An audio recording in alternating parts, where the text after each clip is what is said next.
So week 13 is a little bit of a somber week because I'm talking about really dark stuff called dark patterns, where you can see at some of, like here are some TikTok videos, how some donation websites set you up to vote and how they can trick you into making decisions that you might not have planned the way that they wanted, but they get you in under different pressures. And there are a lot of these psychological rules that you can use.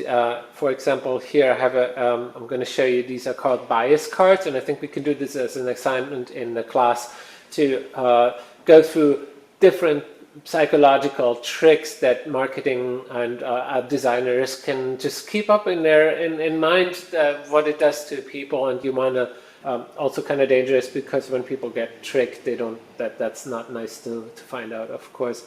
And then I'm showing you how to create a Fav icon. Those are those little icons on the top of the browser windows, but they're also used a lot for apps and on Google Chromebook, and there are several different places where they are used. So it's just like a nice touch to have on your website at the end of it, that it really completes the design of it.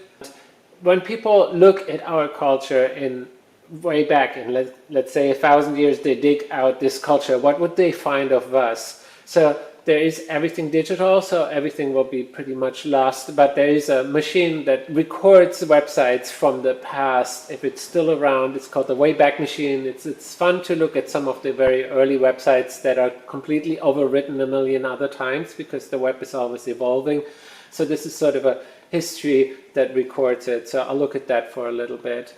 And also in this week, I want to talk about how important it is to set up a new social media for yourself, or blogs or web, and we'll talk about the differences and how some people are very, very successful. Like her show has become very popular in Germany just by her walking around and being very true to herself with a small camera, and she gets responses from people that she wouldn't otherwise, as a big TV station or like a setup and very arranged interview, she wouldn't get that same reaction from the people. So I think it's really also a really great way to create new content. So this is week 13, almost at the end of the course. So let's just put all our stuff together, and welcome to this week.